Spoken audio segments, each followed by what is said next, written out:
people right around the world hooked on the 5-2 diet, where you fast for 2 days a week to lose weight. And he also became a human guinea pig by trying it out on himself, among other things. Now, Dr. Michael Mosley has tweaked the formula to good health, and he is still on his battle against the world's obesity problem. Please give him a very warm studio attendance. Welcome, Michael Mosley. Dr. Michael Mosley. It's great to see you. And to see you again. Now, listen, we have been told for many, many years that crash diets are bad for us. Do not restrict your eating. Do not suddenly cut out groups of food to lose weight. Yep. But you're advocating... I'm saying the exact opposite, yeah. And the problem with the original crash diets, like the cabbage soup diet or some of the juicing diets, is you're not getting adequate amounts of protein. And you need good amounts of high-quality protein to maintain your muscle mass. So there was a thing called I think it was called the last chance diet back in the 70s, where quite a few people died in the States because the protein they were using was basically scraped off the floor of the abattoir. So there were a lot of really bad crash diets done, so they went out of fashion. But recently what they've found is that if you do it properly, and this book is about doing it properly, getting adequate amounts of protein. There have been 3 big studies done, one of them Australian, 2 of them British, which showed that average weight loss, if you do a rapid weight loss diet, is around 10 kilos in about 8 weeks. Ooh. And it's sustained for more than a year.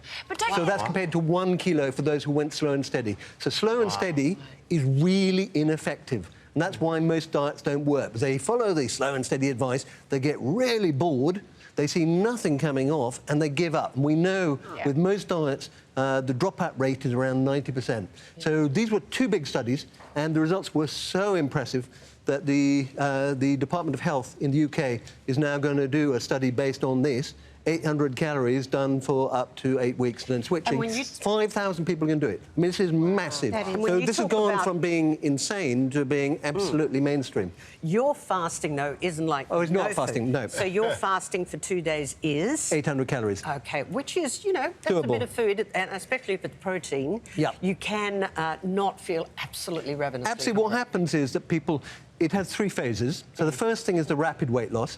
I met a couple down the Sydney waterfront yesterday, in fact, family, and they said they started it 2 weeks ago, and between them they've lost 20 kilos so far. Wow. OK, what happens for 12 hours? You say you have a fasting thing for 12 hours. Why is that good for your gut? Sure. So I talk about the 800, and this is 800 calories, OK? So you can have, for example, scrambled eggs for breakfast, soup for lunch with lentils, something that fills you up, handful of nuts, and then a big pile of veg. I saw your spiralising device earlier, and that's fantastic. You have spiralised courgette, you have your mince. These menus are really practical. And then you try and extend your overnight fast. So there's a new thing called time-restricted eating. Have you heard of that? Yep. 16-8. So the idea is you extend the amount of time you're not eating overnight. So you stop eating and drinking at about, say, 8 o'clock at night, and you don't start again until, say, 10 the next morning. And the idea is basically to get your body used to not eating, so when it does get the nutrients, it only gets the stuff it needs. Not quite. One of the things that happens is that your body is designed to burn sugar and fat. You're like a hybrid car. So you run on electricity and you run on gas. So what happens is that most of the time we're just burning sugar, because that's what the body likes to do. If you want to burn fat, you have to go without food for about 12 hours. Then you turn into a fat-burning machine, unless you do lots of exercise. So what happens when you do the extended overnight fast is you will start to switch over into major fat burning around 7 or 8 in the morning. And as soon as you start eating breakfast, that fat burning just switches off straight away. But that's with no exercise. Yeah, and that's with no exercise. If you exercise, then it will happen earlier. And actually, exercising in the fasted state, so exercising, going for a walk, going for a run, before you have breakfast is more beneficial than doing it afterwards. 2 things. What about people for whom exercise makes them more hungry and they have that psychological thing where they reward themselves? And number 2, I've actually been eating 800 calories a day for about the last 10 days because the dress I'm going to wear to G'day USA on Saturday is very tight. Is it working? It is, but I have never been so grumpy in my life. These guys will tell you I have been hideous to be You need to read this book and follow these menus, because it's what you eat that matters just as much as how much you eat. So it's really important to get food which has lots of fibre, has lots of olive oil, has other nutrients. This Mediterranean-style diet if you go on a standard sort of low-fatty diet, you're going to get really grumpy, but you're going to get really hungry. And the thing about this is it's absolutely designed to curb hunger. It has everything that I speak to hundreds of weight loss specialists, and everything I know, they know, and have learned over the last 10 years is in there. OK, this is really important. I think it'll resonate with so many people. You joined a sleep deprivation experiment, and you had some amazing results about how fat you get if you're sleep deprived or stressed. I mean, so many people are stressed, they're sleep deprived. I imagine you lot probably get up hideously early. And what we found in this experiment, we just asked people to reduce their sleep by 3 hours for one evening. And the next day, they were just crazy for biscuits and carbs and things like that. And their blood sugars, which we measured, were almost in the diabetic range. In fact, 2 of them had become effectively diabetic overnight, just simply from being sleep deprived. Can I just ask, because obviously I've always been very sceptical of diets and everything, and we know there's a whole bunch of rubbish out there, but the 5-2 one, everyone seems to agree, is actually the business, and it is scientifically tested, and it works, and it's right, and it's sensible. Is this an extension of that, or is this... So this is just a variation of that? Well, you're not saying, oh, forget about the 5-2, no, this is the essentially new thing. what is evolved. So originally I said 500-600 calories. Now that was based mainly on rat studies, because that was what was available at the time.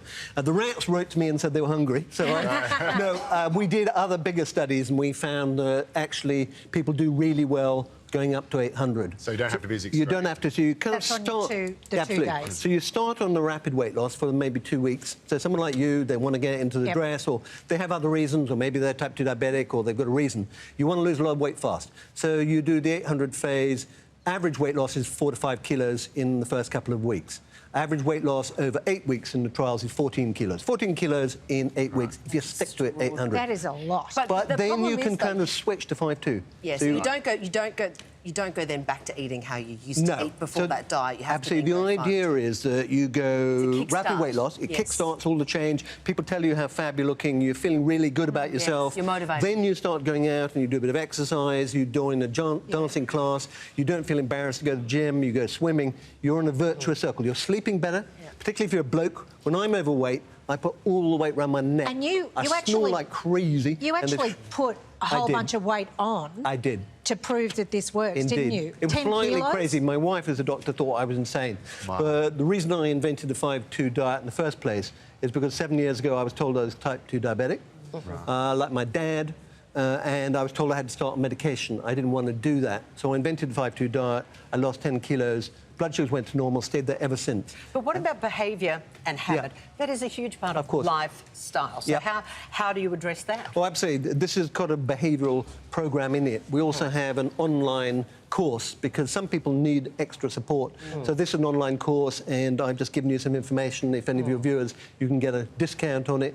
It's been put together by Australian doctors and also physiotherapists and nutritionists and behavioural coaches to absolutely help and guide you through it.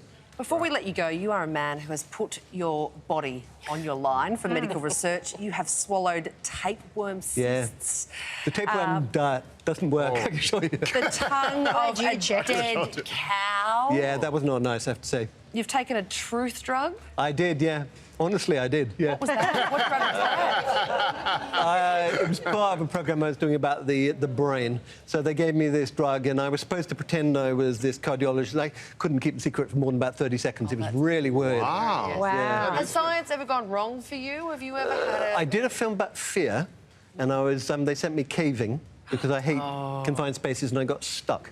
And I completely freaked out. Did you have a psychotic episode? I didn't, but I scream a lot, which the crew were delighted by. The producers going, yeah, more, more, more, as I'm screaming my head off. But afterwards, I found really difficult to be in confined spaces. Wow. I've kind of retrained myself, but I mean, that's sort of psychological. But, like, putting on weight like that just to see if you can lose it, is that not quite dangerous? No, it's actually fine.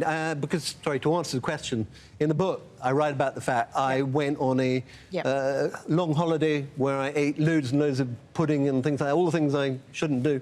And I actually put on around 6 kilo But it took about a couple of months. Oh, right. My body didn't really like it, but then I shed it in 3 weeks. 3 weeks? 3 weeks doing this diet. That's kind of... I like to test these things. With no exercise? Well, I do my normal exercise. I walk, I cycle, but... I don't know if you've noticed this, but he doesn't really like exercise. I write about that. It's about activity. It's not about exercise. It's basically about finding something you will stick to. It could be dancing. It could be, you know, walking up the stairs.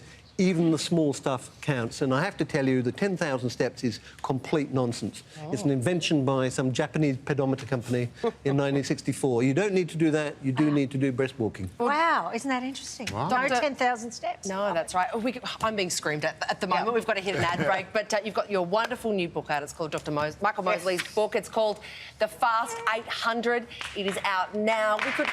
We should kidnap you and keep you here.